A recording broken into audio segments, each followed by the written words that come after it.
What's up, Ragin Nation? How's it going? This is Alex Yu, and you're watching the Marvel edition of the Ragin Nation show. This is just a web series. We're talking about all things that matter to me in the world of Marvel films. This is episode number 99, and I'm sure by now you all have seen the Captain America Civil War teaser trailer. And it was awesome. It was beyond awesome. Now, this teaser came out of nowhere. I actually thought that they were going to release it with the release of Star Wars Episode 7, The Force Awakens, because after all, that was what we heard from the rumors, and also both properties are owned by Disney. So that's what I thought, but this trailer came out, and wow, it blew me away. Okay, it just, the internet just exploded because of that. Not as big of an explosion as the Star Wars Force Awakens trailer, but still, this was pretty awesome. Now, what I really like about the trailer is that it just gives you the right amount of information. Okay? It doesn't spoil everything. I mean, we know that Captain America and Iron Man are going to fight, and we get a pretty brief glimpse of it, and it looks awesome. Another thing is that they don't show everybody. They don't show people who we're expected to see in this, such as Vision, or Ant-Man, or who else is there? Spider-Man, or Hulk. We don't get to see a whole lot of anything except for the main conflict, and that is the Captain America personal story, as well as, I guess, a little bit of a teaser about what Civil War is really about, as well as the fact that it's about, Winter Soldier, or Bucky, rather. He's kind of he's an unpredictable loose cannon right now. He's going off somewhere, he's on the run, and, Thunderbolt wants to take him down, all right? But, he's a personal friend of Steve Rogers, so of course he's going to take that very, very personally, and of course, Tony Stark is brought in, so there's going to be quite an epic fight. Anyways, this is my teaser analysis video, so we're going to take a look at this teaser trailer shot for shot. So it starts off where Ant-Man left off from the end credits scene, with them being in this kind of like really cold-looking warehouse, and then Steve Rogers asks Bucky, does he remember him? All right, and he says he does. All right, so that establishes that he's not really the Winter Soldier anymore, or is he? Okay, and then next, following after that, we get the shot of a building. I'm not really sure where this is, but a huge explosion takes place. A lot of people running, and then here we see a bunch of troops. Okay, and then these troops come in. And it doesn't look like this isn't in the United States. This is definitely not in the United States. This is somewhere in Europe. You can see that the police are the police. So I'm not sure if that's German or French or it's something else, but it's definitely not American. Okay, it's somewhere in Europe. They're trying to bust down the door. Okay, their version of SWAT, okay, is coming down, and they're bringing in the rain, or they're coming down with the hammer, and they want to, I guess they want to capture Bucky, because the next scene shows Captain America and Bucky working together to help Bucky escape, and he does so by jumping off this building and landing on top of another building. Something tells me there's going to be quite a bit of running and parkour in this movie, all right? Now we get this shot of this helicopter, and then here comes General Ross, aka Thunderbolt, and it's kind of cool that they're bringing back Thunderbolt. He was he was the force that was against the Incredible Hulk in the Incredible Hulk, and I'm so glad to see them bring them back, because the Incredible Hulk was, I don't know, in my opinion, the least memorable of all the films in the Marvel Cinematic Universe. That's my opinion, okay? And to bring back this character, and actually quite an iconic character in the comics, to bring him back into Civil War, I think is a great move, because it really reminds us that we're all part of this connected universe, all right? And he plays kind of the character that we've seen before. All right, and that is he wants to go after gifted people. It's kind of like a version of Stryker in X-Men, okay? Anyways, here's a scene where Captain America is drop kicking this soldier. I think this is filmed in Atlanta. And I think it's supposed to represent somewhere in Europe, but they filmed it in Atlanta. I don't know. Anyways, I'm just guessing because I know they did a lot of filming in Atlanta.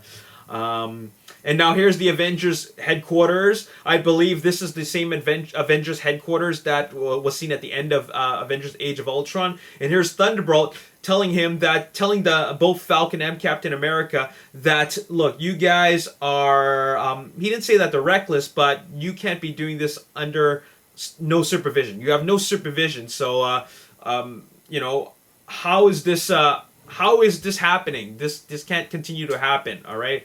I mean, look at what happened in Sokovia. He brings up the Sokovia Accords. And of course, that is the fictional city or a fictional town or the place, the location where Ultron raised that city and tried to drop it down to the Earth. All right. So this references the events of Age of Ultron. Okay, and it is obviously a big deal. And now here's Bucky. He's on the run on a motorcycle, possibly a high-speed motorcycle or car chase. And then following that, Scarlet Witch is saying to Captain America, look, you know, there's, you got to stand down. I don't know what her exact words are, but like she says that you got to stand down. And if you guys have been following the production, we know that Black Widow is not on Team Captain America. He's on Team Stark. She's on Team Stark, all right? And then here comes the police. The police are here to take Captain America down. He puts his shield away, and he doesn't want to be a part of it because this is going to be one hell of a gunfight if he doesn't surrender. He puts his shield back on his back, and here comes Tony Stark in the Iron Man suit.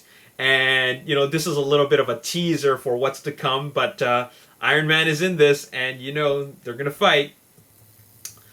Okay, moving on. Look at Iron Man. I mean Tony Stark. For one thing, I gotta notice. One thing that I noticed is that Tony Stark's helmet comes right off. Usually, it would be like a part of it would be there so that you only see his face. But somehow it comes right off. So I'm thinking, does it just go behind him, or did he physically take it off? I don't know, but it must be some new kind of technology. And something tells me that this scene is near the end of the film because he's got a black eye on his right eye. And now here's a scene where Captain America and Falcon, they're somewhere in, I'm thinking this is Germany because you see this police motorcycle is a Beamer, okay, and there's other Beamers in the background. And then if you pay close attention, on the right side, that's Emily Van Camp. I believe that's Agent 13 or something. I forgot. Anyways, she helped him in Captain America Winter Soldier. And then I was curious as to who this character is in the suit. And I'm just thinking this might be Martin Freeman's mysterious character. All right? That's who it should be.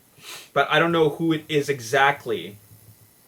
And in this scene, you see Captain America, but what's very, very curious is that this is after he surrendered, because in the blurry side, Captain America's shield is not with them, and then you see Falcon looking at all the other gear that's being taken away from them. So Sebastian Stan, or AKA Bucky, he's on his own, all right, and he's reckless. He doesn't play by the rules, but I wouldn't say that he's necessarily a good guy, but he's also not a bad guy.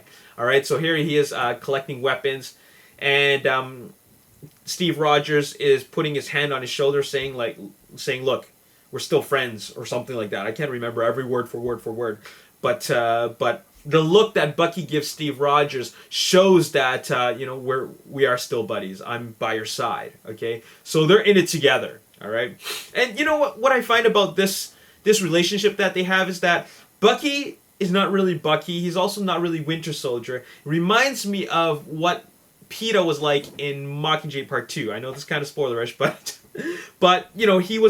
he was kind of bipolar. You never know when he's gonna snap, right? So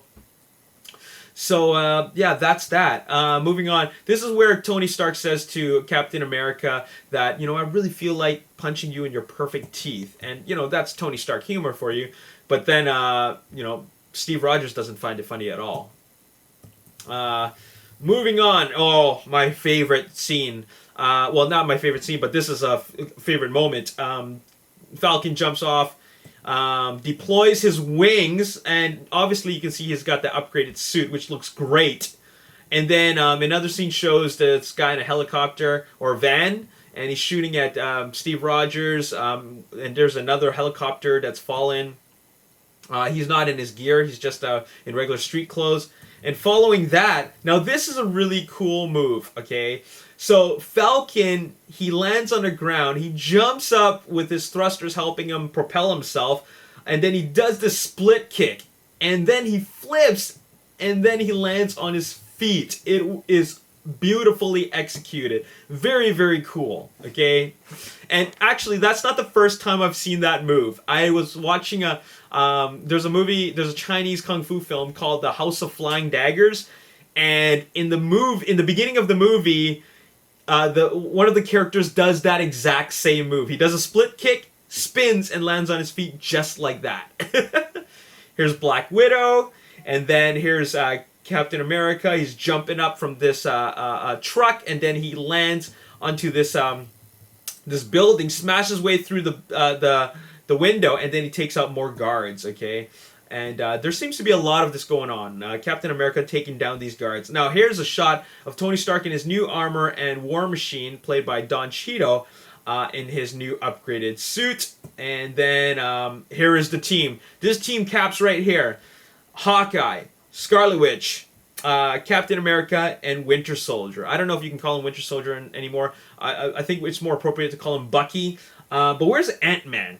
Okay, I'm not sure where Ant-Man is, but he's somewhere. He must be tiny. He must be in shrunken form. And I'm thinking, and I'm hoping that there's going to be a scene where Hawkeye shoots Ant-Man on his arrow. That would be sweet. Okay, and now here's Captain America and War Machine, and they're flying around. They're flying around this what appears to be like the landing area of an airport, and here's Bucky on the run again. Now here is I believe that's that same airport. And missiles are being fired, and I'm pretty sure those missiles are fired from from Iron Man or War Machine. And if you see in the bottom, I'm pretty sure that's Hawkeye running, and that's pretty crazy. I mean, these guys are friends, they're buddies, they work together, they're co-workers, but now they're just co-people. And he seems to be shooting at Hawkeye, which is quite disturbing. That's how friendships are broken. There's Falcon, Black Panther in a really sweet costume. Our first look at Black Panther, and he is looking badass. And here's the team once again: Falcon, Hawkeye, Captain America, Scarlet Witch, Bucky, and Ant-Man somewhere out there. Okay, and looks like Winter Soldier has met his match, because Black Panther does this really sweet kick, sends Winter Soldier flying onto these crates, and then Scarlet Witch seems to be doing her thing in some kind of market. I'm not sure who she's fighting, but it appears to be just some regular soldier. And then there's once again more running, it's a high-speed foot chase between Captain America and Black Panther. All right, so I don't know how that fits into the whole mix, fits into the story. I mean, Black Panther kind of just comes out of nowhere in this movie. This is the Civil War film, the Civil War story, and then Black Panther's just thrown into the mix. And it's going to be interesting to see how they explain all that. But what's really cool is that this isn't just a foot chase, but it's also a car chase. As you see on the left, there's cars here. And then Bucky is also on the run as well, once again. Now, remember that scene where you saw a helicopter which has crashed, and then Steve Rogers is trying to evade bullets from a gunman, from a guy in a like a tripoded machine gun. Here's part of that same scene, but instead we have Steve Rogers. He's holding down a helicopter, preventing it from taking off. That's some strength right there. Now, here's what's crazy is that Black Widow is witnessing a lot of destruction taking place in that airport, and maybe this is the aftermath of all those missiles that were fired from War Machine and Tony Stark. Now here's a pretty badass scene where Winter Soldier uses his metal arm and punches Iron Man right in the chest, and it's pretty devastating. Look at that. That's devastating indeed. It's got a lot of rage going on. And then in this close to final scene, we see a lot of explosions going off, and of course Steve Rogers, he knows what to do. He uses his shield. Now here's something crazy. Is War Machine dead, or is he just severely injured? That's Iron Man's, or Tony Stark's, best buddy. That's his best friend. Okay, the brother in arms. And he's either dead or he's severely injured, and somebody did that. Okay, if it's one of the guys from Team Captain America rather, then it's just personal. All right, it's gonna divide the team completely. And he says, "You know what? He's my friend. Well, you were mine too." All right, so shit just got real, and this is where it happens. And look at this: Winter Soldier and Captain America tag team Iron Man, and I think that's the only way you can beat Iron Man. You got to tag team him. You got Bucky's metal arm, and you got Captain America's strength and vibranium shield, and that's the only way you can beat him. And it looks like Iron Man has actually met his match when you have them tag teaming him, and that is freaking badass. So you know what's really awesome about this teaser trailer? It doesn't show us who the true villain really is. Alright? I mean, we didn't even really get to see Crossbones. Maybe he's in there. Okay? Maybe he's in there. But I played it over and over again, and you know, he must be somewhere in the background. But I mainly saw soldiers. I mean, we didn't even get to see Baron Zemo. Alright? And we didn't get to see Vision. We didn't get to see Spider-Man. We didn't get to see Hulk or I don't know who else I'm missing, but all I know is that this is a teaser trailer in its purest form, because they didn't give us everything, which is something that I like. I like the fact that we didn't get to see all these things. The main thing they establish is that there's Team Iron Man and there's Team Captain America, okay? And they want us to focus on, they want the audience and the fans, the viewers, to realize that this is about Bucky, and because it doesn't work, it brings together it brings about this big matchup, and it's a pretty badass matchup. But what it doesn't reveal to us, which will probably be revealed later on, is that there is a there's a bigger threat, and they need to come together to deal with this final threat. Now, my big question is, what is the end credits scene gonna be in this movie? And also, considering I know what's coming out in Phase 3, what is going to happen to the team? When are they gonna see each other again? That is a big question. I mean, there's not Iron Man 4, there's not Captain America 4 in Phase 3. It's all new characters, and Thor Ragnarok, who's not even a part of the Civil War story. He's off doing his own thing. So, yeah, I mean, Phase 3 is going to be very, very different, and I think that the way that they are starting off Phase 3 is really, I think it's really appropriate that they're using Civil War to kick off Phase 3, because they're going to show that the team has been divided. And now we're going to give the fans a bunch of new characters. And they're going to come back again when it's time to fight Thanos. And there you have it. That's all I got to say in this video. Whose side are you on? Team Stark or Team America? Or Team Cap? Whatever you want to call it. I'm on Captain America's side mainly because I connect more with him as a character. He's got a personal story that I relate to more. Alright? And as for Team Iron Man, I like Tony Stark, but you know what? I've never been a multi-billionaire ever, so I can't connect with what he's all about. All right, so that's why I'm Team America. And so there you have it. What do you guys think of the teaser? Let me know in the comment section below. What is your favorite scene? The scene, of course, that blew me away was that fight scene, the tag team scene, and I'm pretty sure that that's the scene that's going to be presented in IMAX. The reason why I say this is because if you take a look at all the other scenes, that is the only scene, or only major scene, that is shot in a very steady way. The camera doesn't move, the camera doesn't shake, it is steady. And it's probably stationary, set down on the ground, and it's rolling as they're fighting, alright? Because, you know, IMAX cameras aren't exactly, you know, small pieces of equipment. They're large pieces of equipment. Anyways, that's all I gotta say in this video. Let me know your thoughts in the comment section below. And as always, if you enjoyed this video, hit the like button, subscribe to the YouTube channel, like me on Facebook, The Ragin Nation. Also follow me on Twitter, @RaginNation. My name is Alex Yu. Thanks for watching. I'll see you next time. Peace. Expectations. Does it live up to the hype? This is, after all, the epic conclusion. That is how it was marketed. Speaking of marketing,